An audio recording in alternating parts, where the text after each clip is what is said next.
Lux lucet in tenebris. La luz brilla en las tinieblas. Hoy, el lema de los valdenses se encuentra inscrito en todas las iglesias del valle.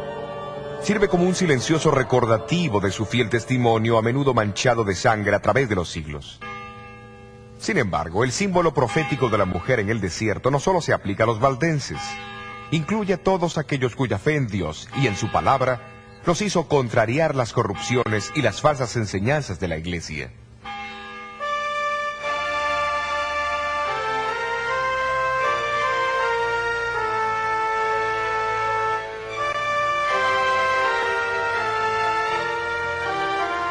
Un año antes que Lutero clavase su tesis en la puerta de la iglesia, la Reforma comenzó en Suiza con la predicación de Ulrico Zwinglio, quien habló contra la venta de indulgencias y otros abusos papales, y enseñó que la salvación solo proviene de Cristo. Pero no fue de Lutero que aprendió estas cosas, fue por el estudio de las Escrituras. En los estados alemanes, Lutero se destacó entre todos los reformadores, pero en los distritos suizos muchos hombres piadosos fueron campeones de la fe. Muchos de los reformadores sobresalientes son recordados en este monumento de la Reforma en Ginebra. Guillermo Farel, llamado por algunos como el Lutero de la Suiza francesa. Juan Calvino y Teodoro Beza, sucesor y biógrafo de Calvino. Calvino nació en Francia y fue guiado a la fe de la Reforma por su primo, Pedro Olivetan, que más tarde fue quien tradujo la Biblia al francés para los valdenses. A la edad de los 25 años, Calvino fue a Basilea en Suiza. Allí completó y publicó lo que probablemente fue el volumen más influyente de la Reforma protestante, la institución de la religión cristiana. Su objetivo era presentar las grandes doctrinas cristianas como él creía que habían sido antes que fuesen corrompidas por la Iglesia de Roma. En 1536, Calvino fue nombrado pastor y profesor en Ginebra. La Catedral de San Pedro vino a ser su púlpito. Pero sus palabras no se limitaron a los confines de este edificio. Durante los últimos 25 años de su vida, Calvino procuró hacer de Ginebra un modelo práctico de una ciudad cristiana. Bajo su influencia, Ginebra llegó a ser un centro para la fe reformada en Europa.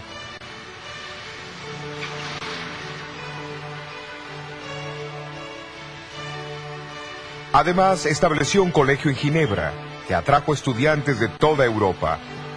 Al completar sus estudios, los graduados regresaban a sus tierras para difundir los principios de la Reforma. Un estudiante que vino de Escocia como refugiado fue Juan Knox. Llegó a ser íntimo amigo y ardiente discípulo de Calvino.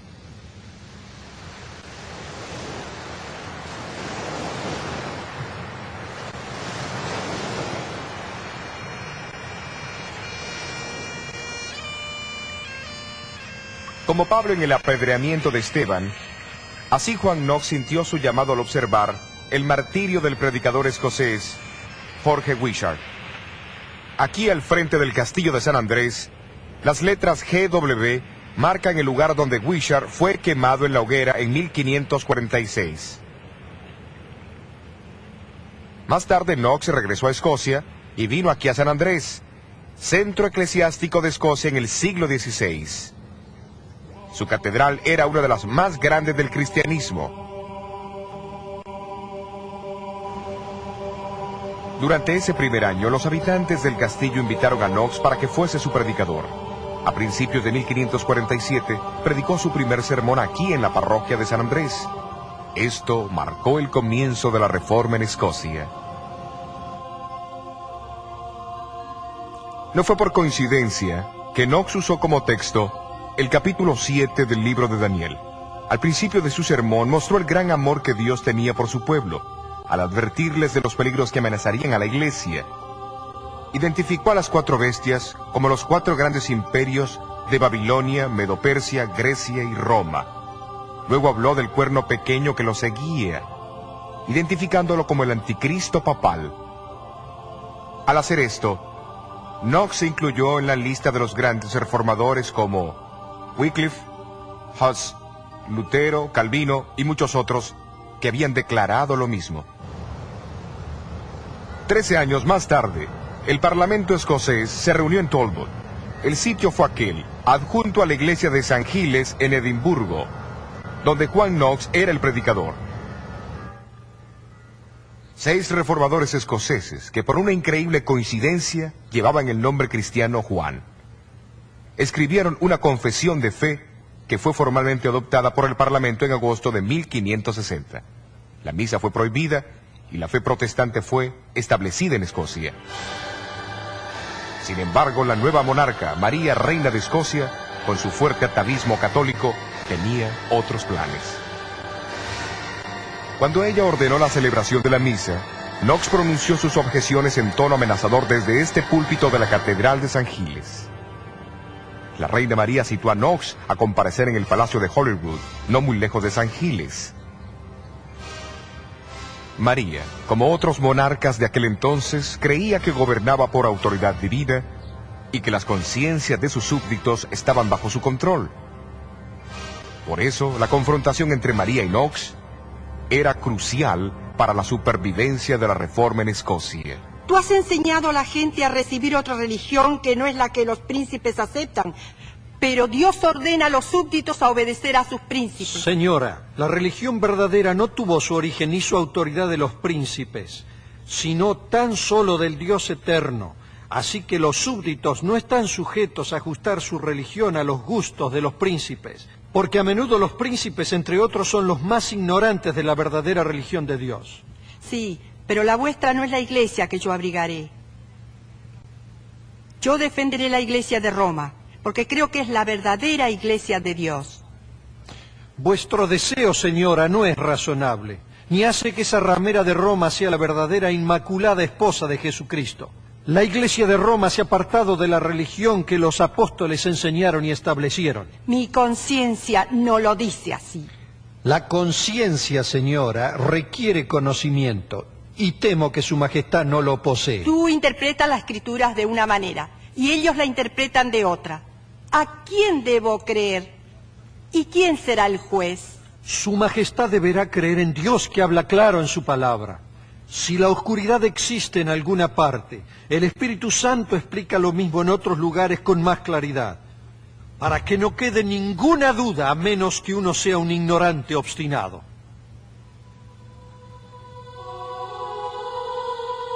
Ante Carlos V en Worms y de Knox ante la reina María en Holyrood, los momentos más dramáticos de la Reforma fueron los de Lutero. En ambos casos, la victoria favoreció a los individuos que tenían una fe inconmovible en Dios y en la verdad de su causa.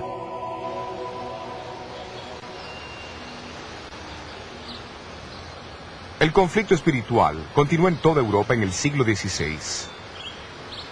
En Inglaterra, la reforma formal que resultó del desprendimiento de Roma por Enrique VIII en 1534 fue en gran parte política, pero en los años que siguieron se levantaron hombres determinados a traer los principios bíblicos de vuelta a la Iglesia de Inglaterra. Esto no ocurriría sin una gran oposición.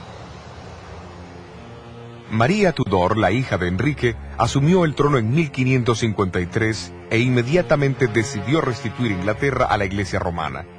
Durante su reinado de 5 años, unos 300 protestantes fueron quemados en la hoguera.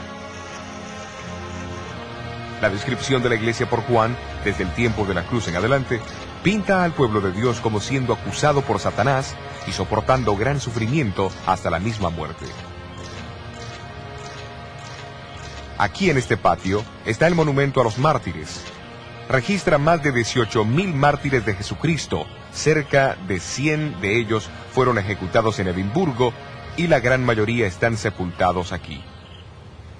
Pero luego Juan añade las siguientes palabras de triunfo en Apocalipsis 12:11.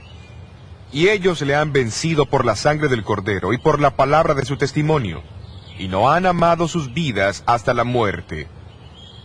Hubo 3 hombres en Inglaterra, cuyo martirio puede representar a todos aquellos que no huyeron de la muerte durante los largos años de persecución.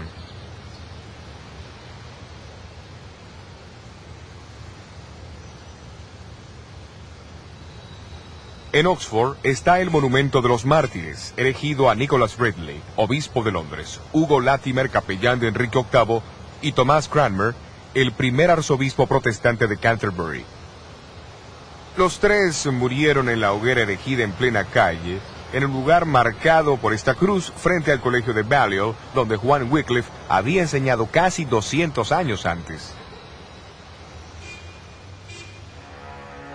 En el pueblo de Oxford la leña fue apilada, con furiosa prisa y con maldición alborotada, cubriendo a 2 almas valientes que guardaron su lugar por la senda de fuego, para a Cristo acompañar. Y las llamas subieron, pero el humo cegador no pudo el alma de Hugo Latimer ahogar. Porque él dijo: hermano Ridley, alégrese, una luz en Inglaterra está por prenderse, que por la gracia de Dios jamás se apagará. Y el susurro de ese discurso resonó por doquier: jamás se apagará la luz de Latimer, aunque los vientos la hagan estremecer. La luz de Latimer brilló para quedar hasta que el día del juicio llegue a triunfar.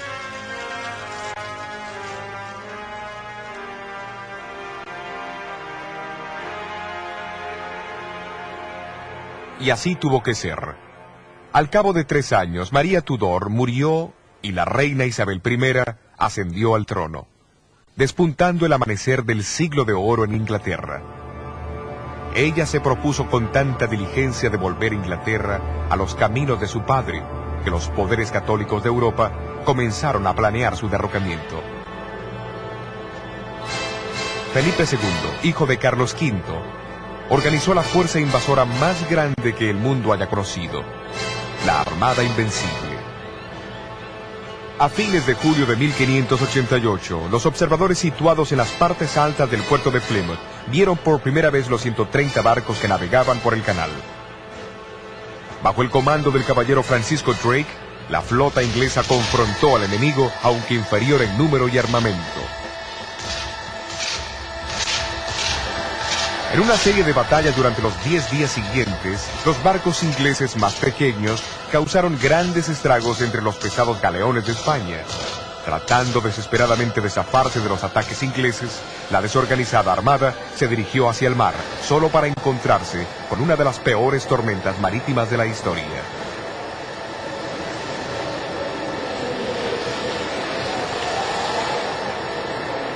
Sacudida a lo largo de la costa de Noruega y arrojada contra las rocas de las Islas Shetlands, Orcadas y Hebridas, e impelida nuevamente hacia el sur, a Irlanda, la armada huía, aunque nadie la perseguía. De los 30.000 hombres a bordo, apenas 10.000 regresaron a España. Felipe II y los reinos católicos quedaron atónitos.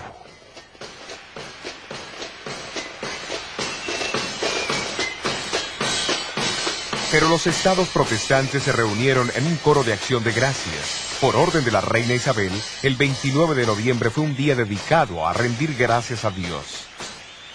La reina misma cabalgó por las calles de Londres hasta la Catedral de San Pablo y de allí hasta la Cruz de Pablo.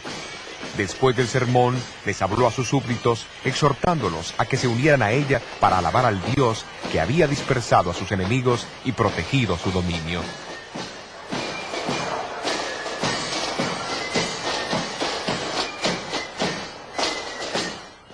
Aquí en Plymouth, en el monumento que conmemora la escena de la Armada, aparecen grabadas estas palabras enigmáticas. Él sopló con sus vientos, y ellos fueron dispersos. La partida del Mayflower en 1620, desde Plymouth, Inglaterra, con tantas personas a bordo, fue muy diferente de los eventos de 1588, cuando la Armada española navegaba por ese lugar. Esto también está relacionado con la saga de la mujer vestida de sol. Durante el último período del trono de la reina Isabel, la población se dividió entre aquellos que permanecieron leales a la Iglesia oficial de Inglaterra y aquellos que deseaban que la reforma de la Iglesia continuase basada en la autoridad de las Escrituras. Conocidos como puritanos y separatistas, estos no conformistas fueron finalmente perseguidos por sus creencias y muchos de ellos emigraron hacia Holanda.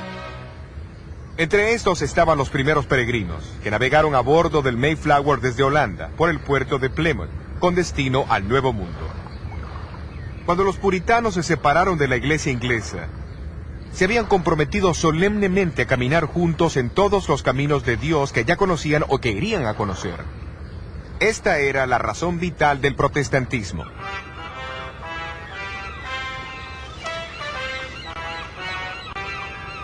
Antes que ellos embarcaran desde Holanda en 1620, su pastor Juan Robinson dio su sermón de despedida.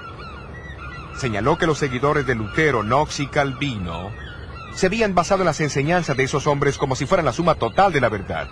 Hablando de los reformadores, Robinson dijo: ellos no incursionaron en todo el plan de Dios, pero si estuviesen vivos hoy, estarían dispuestos a recibir más luz de la que ellos recibieron al principio. Si Dios les revela cualquier cosa a ustedes por cualquier otro de sus instrumentos, estén listos para recibirla, porque estoy seguro que el Señor aún traerá más luz y verdad de su santa palabra. Poco captaba él mismo el significado real de sus palabras. Más verdades brotarían de la palabra de Dios y los puritanos jugarían una parte vital. Los peregrinos se desembarcaron en el peñasco de Plymouth el 21 de diciembre de 1620.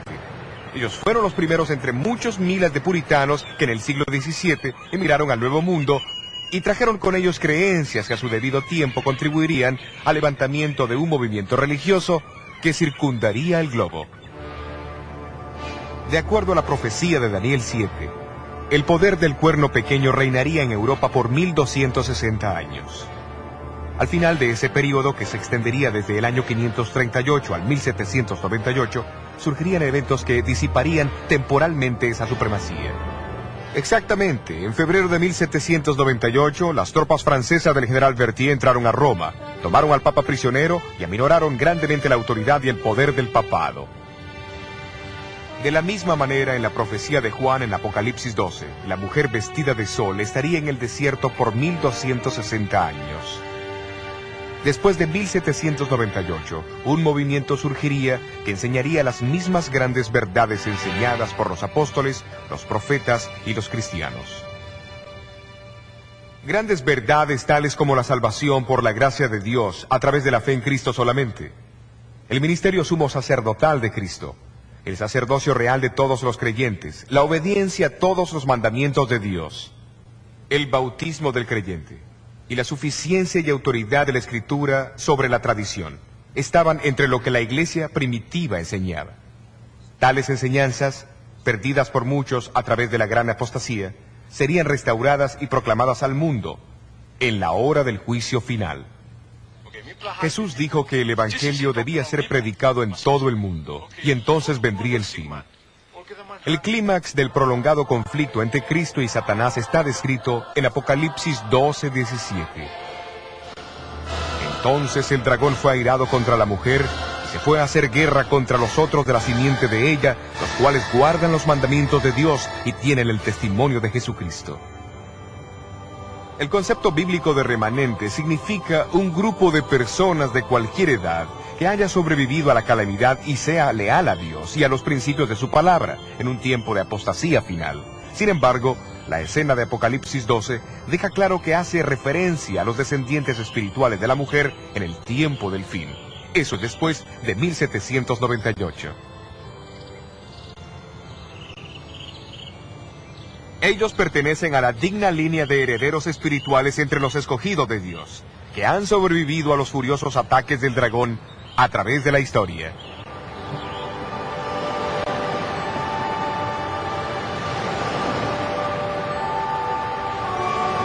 Entonces, la obra de la Reforma no termina con Lutero, con Knox, con los puritanos o con los primeros peregrinos que embarcaron hacia el Nuevo Mundo.